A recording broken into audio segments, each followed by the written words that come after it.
السلام عليكم البنات، مرحبا بكم معايا في القناه. نتمنى تكونوا مزيانين ان شاء الله في صحه جيده.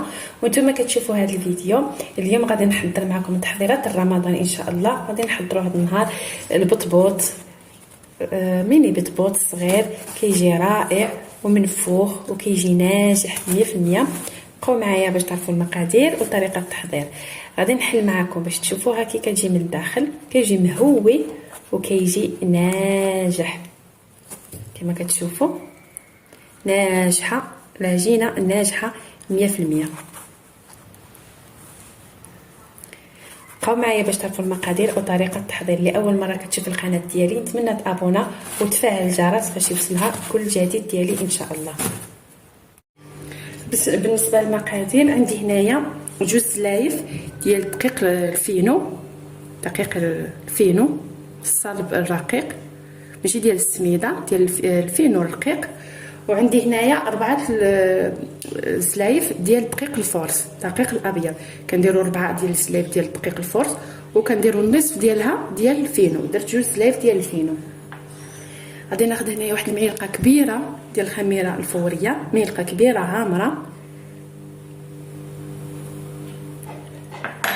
غادي نضيف عليها 2 معالق كبار ديال سكر حبيبات، وغادي نضيف هنايا واحد شويه ديال الملحه على حسب الذوق، على حسب العجينه مش هالدمه. غادي ندير هنايا انا جانب باش ما تضيعليش المفعول ديال الخميره. غادي ناخذ الماء سخون دافي وغادي نبدي نجمع العجينه ديالي.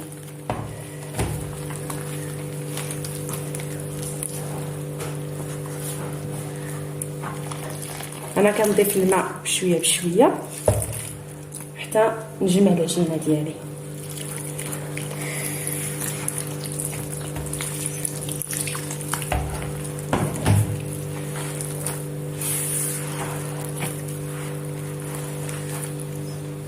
بعد ما جمعت ديك العجينه غادي ندلكها مزيان، ندلكوها مزيان.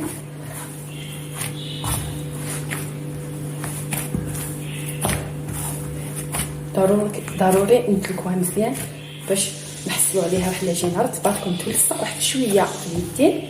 اللي عندها العجانه تقدر ديرها في العجانه. انا صافي غادي نستمر بحال هكا حتى نعجنها مزيان، ندلكها مزيان. بعد ما دلكتها مزيان تحصلت عليها على هذا الشكل، كتكون رطبه كما كتشوفوا بحال اللي كتلصق شويه في اليدين.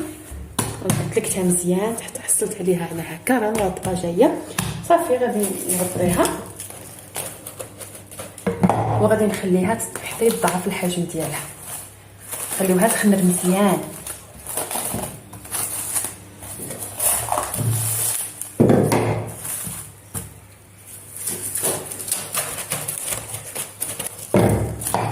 ضروري نخليوها حتى تخمر مزيان. عادو نتلاقاو باش نكملوا لهذا التشكيل.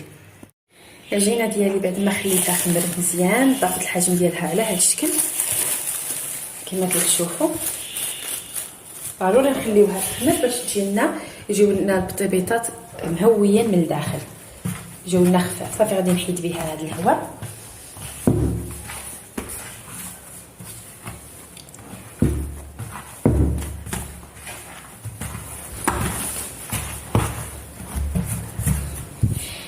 بعد ما خرجت بهذيك الهواء ودرتها هنا على سطح العمل غادي نقسمها هكا باش تسهل عليا الخدمه. غادي نحتفظ بهذا النصف.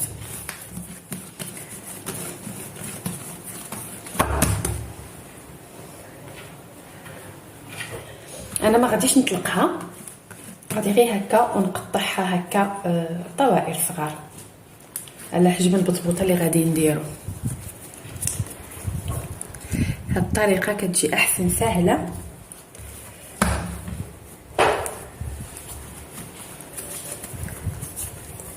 احسن ما نطلقوا العجينه ونقطعوها كتبقى لنا دوك الزوائد وكنوليو نعاودوهم وكتقصح لنا العجينه. انا غادي ندير غير بحال هكا. انا غادي الا بغيتو تعبروهم تقدروا تعبروهم وديروهم في نفس الحجم. انا غادي ندير غير عيني ميزاني.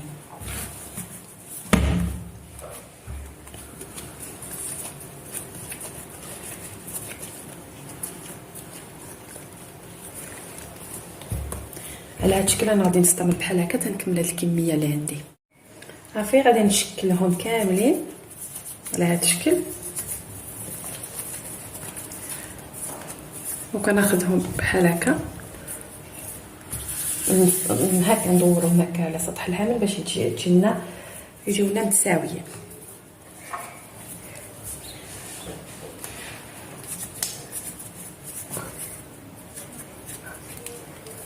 اللي بغات الطريقه الاخرى اللي كندلكوا العجينه وكنقطعوهم بالقطاعه، راني كنت حطيت واحد الفيديو تقدروا تدخلوا للقناه وغادي تلاقاوه.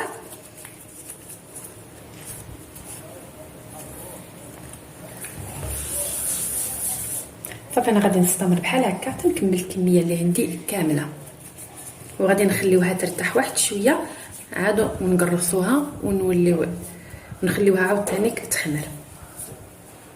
من بعد ما شكلتهم كاملين غادي ناخذ اول وحده شكلت في الاول كتكون صافي دارت خلينا واحد 5 دقائق ولا غادي نبدي نقرصها هكا على هذا الشكل.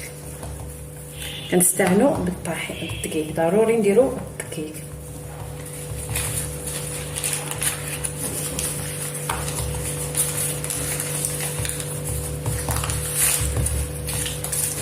على هذا الشكل. ندير واحده اخرى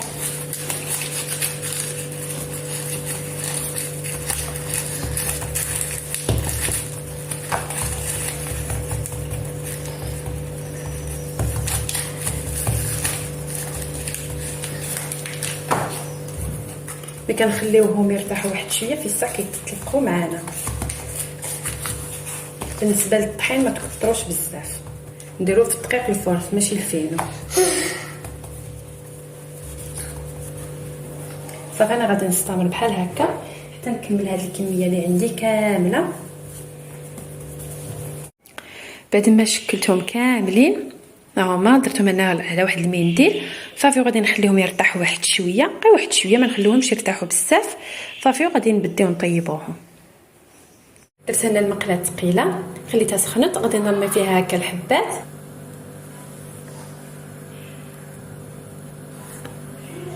مباشره. ملي كنرميهم كنقلبهم مباشره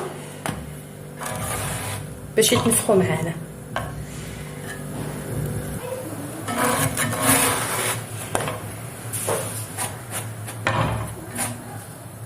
صافي غادي يبقى هكا وانا نقلب فيهم حتى يتنفخوا معايا.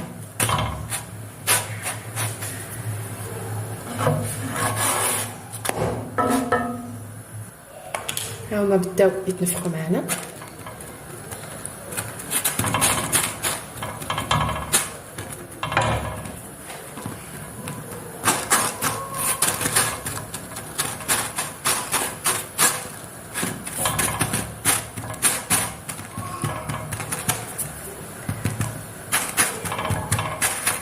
هاد البطبوط ناجح، تبعوا غير المراحل غادي ينجح معاكم. شوفوا كي كيتنفخ كيجي مهوي من الداخل وكيجي ناجح.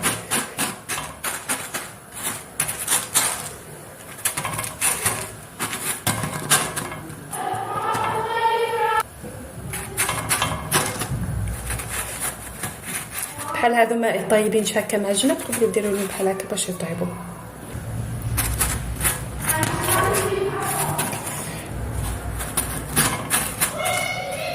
صافي غادي نحيد هادو وغادي ندير وحدين اخرين. صافي البنات انا كنستمر بحال هكا حتى نكمل الكميه اللي عندي كامله. راهم كيجيو منفوخين كما كتشوفوا وناجحين. الا بغيتو طيبوهم هكا معجنه تقدروا تقلبوا هكا العجينه وتبداو طيبوه بحال هكا. راه كيجيو كاملين منفوخين وكتجي العجينه ناجحه. صافي انا غادي نستمر بحال هكا حتى نكمل هاد الكميه اللي عندي كامله. بعد ما ساليت البنات هذا هو ساليت الكميه كامله، عطاتني تقريبا 60 حبه بهاد العجينه اللي عطيت لكم، هاد المقادير اللي عطيت لكم والقياس ديال ميني بيتزات على هاد الحجم. ماشي كبار بزاف وماشي صغارات، كيجيو على هذا الشكل. عجينه راها ناجحه 100%. نتمنى تجربوها وتنال الاعجاب ديالكم. غادي نقطع معكم باش تشوفوها كي كتجي من الداخل، كتجي ناجحه وكتجي مهويه من داخل كما تشوفوا البنات. شوفوا كي كتجيش فيها ما كتجيناش معجنه، كتجي مهويه من الداخل. شوفوا الداخل كي كتجي دايره بحال الشهده.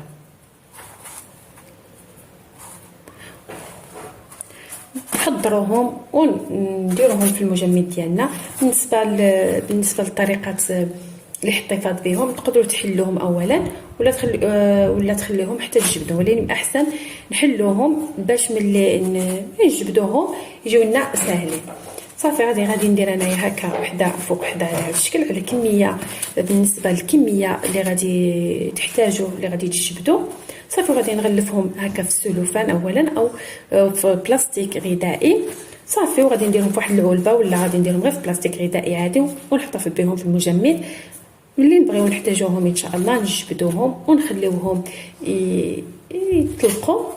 صافي ونعمروهم بالحشوه اللي بغينا، الحشوه البارده او الحشوه ديال الكفته ولا الحشوه ديال الدجاج اللي بغيتو. الا عجبكم الفيديو ما تنساونيش باللايك والاشتراك وتفعيل الجرس باش يوصلكم كل جديد ديالي ان شاء الله، الى تحضيرات اخرى ان شاء الله.